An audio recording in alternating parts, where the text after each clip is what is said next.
Assalamualaikum warahmatullahi wabarakatuh. Assalamualaikum kawan-kawan. Kali ini kita akan belajar tentang Al-Quran.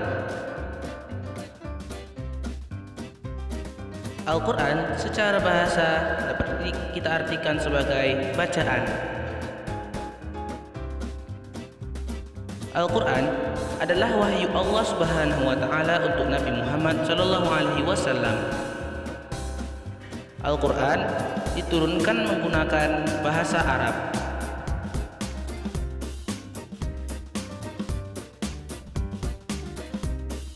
Yang diturunkan untuk umat Islam. Al-Quran diturunkan berangsur-angsur dan periode diturunkannya sebagai berikut. 1. Makkiyah, diturunkan sebelum Rasulullah hijrah. Waktunya 13 tahun dan diturunkan sebanyak 86 surah. 2. Madaniyah, diturunkan sesudah Nabi Muhammad SAW hijrah ke Madinah. Lamanya 10 tahun dan diturunkan sebanyak 28 surah.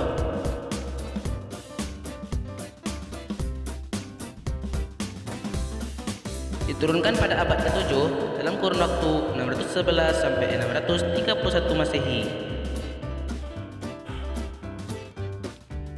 Dalam jangka waktu 22 tahun, 2 bulan, dan 22 hari. Periode Makkah 4 sampai 5 tahun. Pada masa ini, dakwah Islam masih terbatas dalam lingkup ruang yang kecil. Ayat yang diturunkan pun umumnya membahas tentang pelajaran bagi Rasulullah SAW untuk membentuk kepribadiannya, pembahasan tentang dasar-dasar akhlak Islamiyah, pengetahuan sifat-sifat Allah, serta bantahan terhadap pandangan hidup orang jahiliyah kala itu. Periode Makkah kedua 4 sampai 9 tahun. Pada masa ini, dakwah Islam sudah mulai terbuka. Orang-orang musyrik sudah mulai menghalangi dakwah Islam. Ayat-ayat diturunkan pun umumnya membahas kewajiban seorang muslim, keesaan Allah, hari kiamat, serta ancaman dan kecaman kepada orang-orang musyrik terhadap perilaku buruk mereka.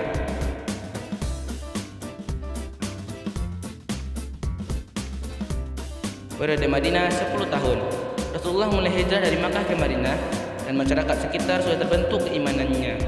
Di sana, kaum Yahudi dengan umat Islam hidup berdampingan. Namun seiring waktu, kaum Yahudi pun ikut menentang dakwah Nabi Muhammad SAW.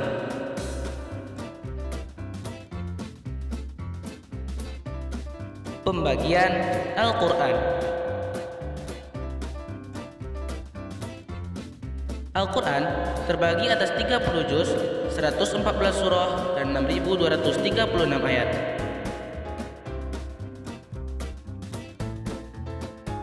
Surah yang pertama adalah surah Al-Fatihah, dan surah yang terakhir dalam Al-Quran adalah surah An-Nas. Surah yang pertama turun adalah surah Al-Alaq 1 sampai 5. Yang diturunkan oleh Allah diturunkan di Gua Hira.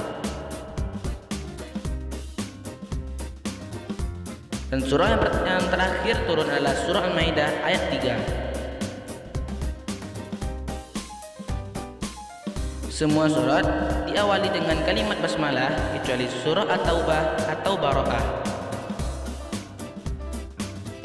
Surah yang terpanjang adalah surah Al-Baqarah dan surah yang terpendek adalah surah Al-Kautsar.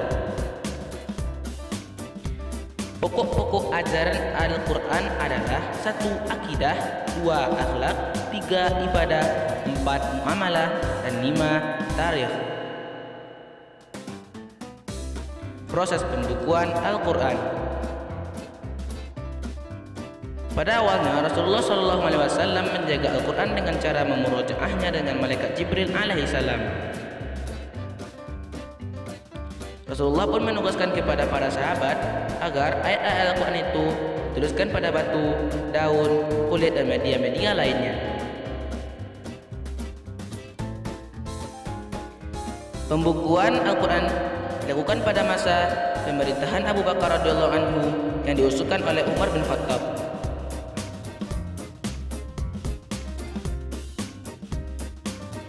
Hal ini dilakukan karena Umar khawatir terhadap kemurnian Al-Quran. Karena tidak sedikit penghafal Al-Quran banyak mati syahid pada peperangan, terutama pada peperangan Yamamah.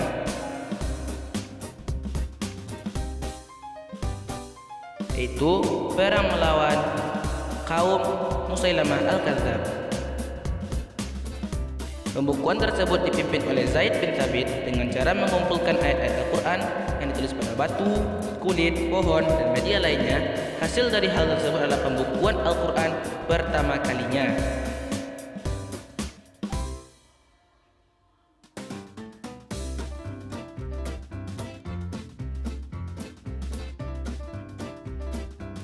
Al-Quran tersebut disimpan oleh Khalifah Abu Bakar sampai ia wafat.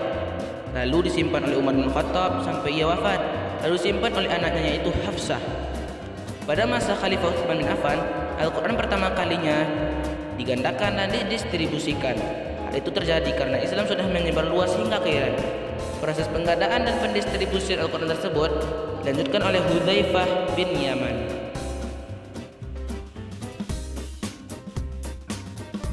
Fungsi Al-Quran sebagai pedoman dan petunjuk hidup bagi manusia, sebagai kitab suci umat Islam, Al-Quran tidak hanya terjaga dalam tulisan, namun juga terjaga dalam hati dan pikiran para penghafal Al-Quran, penyempurna kitab-kitab lainnya.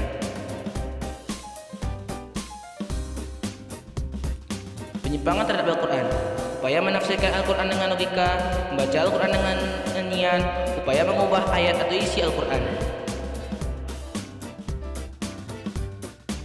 Sebagai seorang muslim, kita wajib mengimani Al-Quran, karena iman kepada Al-Quran termasuk rukun iman ketiga.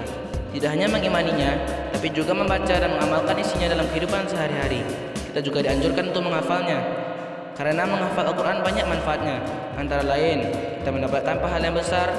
Nanti kita di akhirat akan memberikan mahkota kepada orang tua, yang berlian dan emasnya tidak ada tandingannya di dunia, dan juga mendapatkan syafaat di akhirat dan banyak yang lainnya.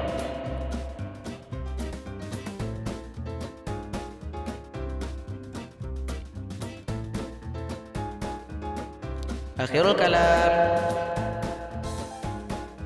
Wassalamualaikum warahmatullahi wabarakatuh. Sampai jumpa pada video berikutnya.